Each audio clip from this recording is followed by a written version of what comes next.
Hello, and welcome back to D Studios again. Yeah, I know. Again. Forgive the visage.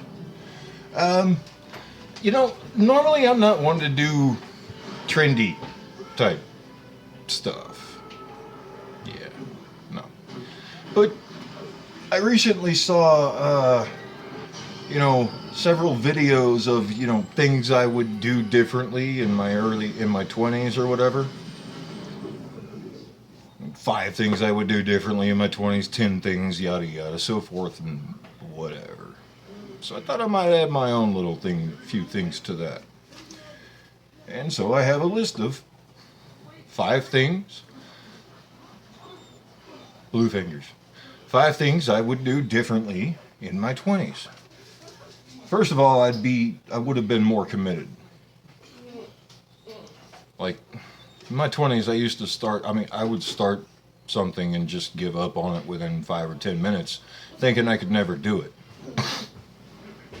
It's only later in life that I realized that that's quite the opposite. I just didn't commit enough time to it. I didn't commit enough attempts to it, because failure is only trying something, giving up on it, and never trying it again. That's when you failed. But if you are truly committed to something, you can learn to do anything. From painting, drawing, math, science, whatever you don't already know how to do. If you try enough times, and you commit enough, you can learn to do anything. Would have been more persistent.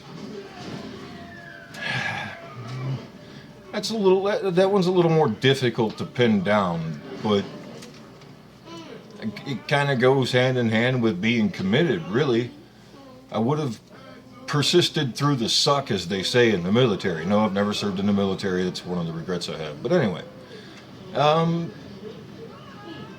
yeah, I would have persisted rather than, being impatient, trying something for 5 or 10 minutes and then deciding I didn't like it or I wasn't any good at it or whatever. I would have persisted.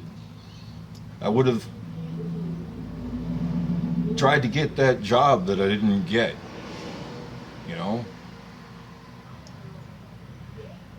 Yeah, that.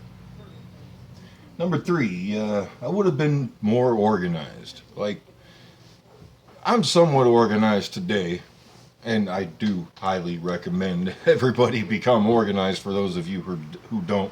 I learned a long time ago to embrace what I like to call organized chaos, and I'm sure a lot of other people call that, organized chaos. And that does work for me to a degree. About the only thing other than, say, my little bit of studio space here, I know it kind of looks a little bit chaotic and cluttered, but it is organized. About the only thing that I can really keep in my life organized anyway are my pockets. Yeah. But trust, if you can at least keep your pockets organized, there are other aspects and probably every aspect of your life that you can actually keep organized, and it does serve you well. I have always been one to just go with the flow, and that works for me, and it may work for you. It might not either. If you're a highly organized person, I do not suggest that you just drop your organizational character and skills or whatever and just go with the flow. It's probably not going to work for you. It does work for me, though. But I can definitely see the value in being organized. I suggest you'd all give it a try. You'll probably like the results. I know I am starting to see the results of being more organized, and it does help. Number 4, I would have listened more. I tend to interject opinions here and there where none were asked for, and they're not always well received.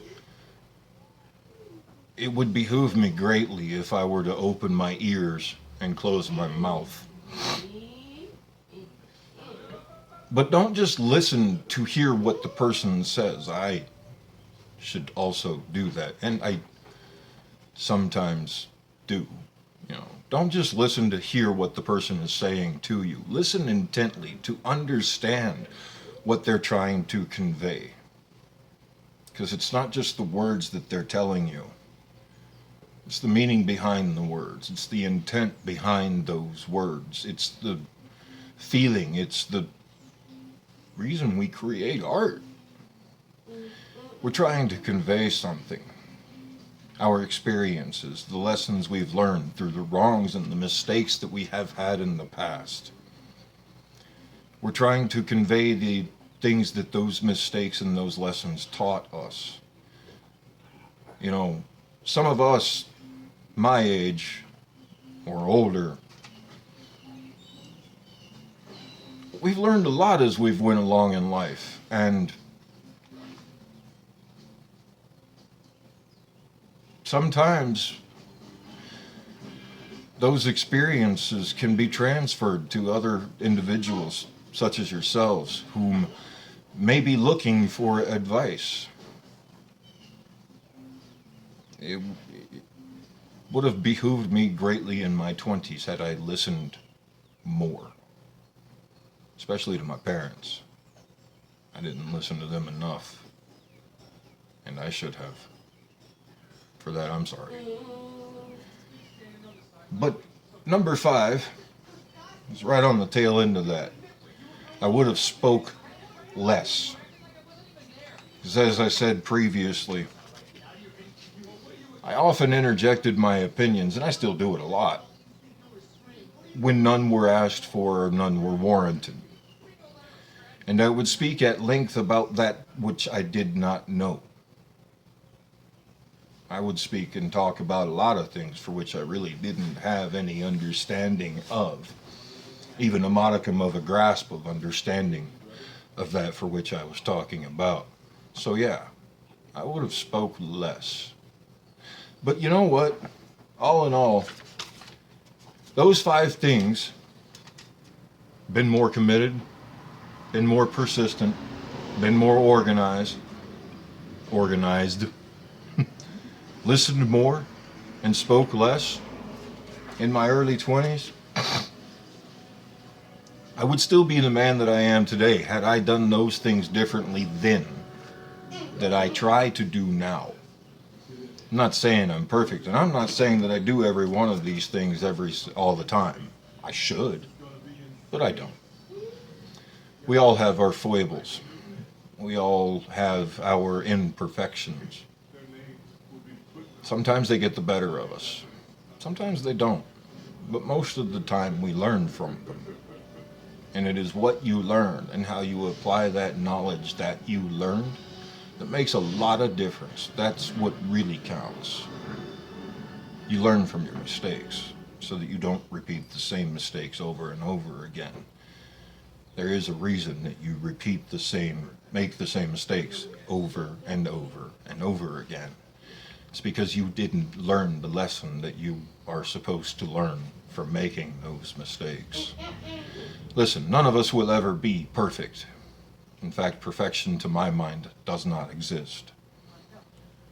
But we can strive to be the best versions of ourselves that we can possibly be. I know I am in fact, trying to be a better version of me today than I was even yesterday. Yeah. So if you're looking back on your life and you're thinking, what would I have done differently in my early 20s? Maybe listen more and speak less. Maybe commit and stay committed and be persistent. And try to keep yourself and your life organized. I promise it'll help in the long run. Anyway, if y'all like this kind of content and the irregular schedule that I have, unedited videos and that kind of thing, do me a favor, hit that like button, smash the subscribe button and the notification bell so you don't miss any future videos. And yeah, have a day.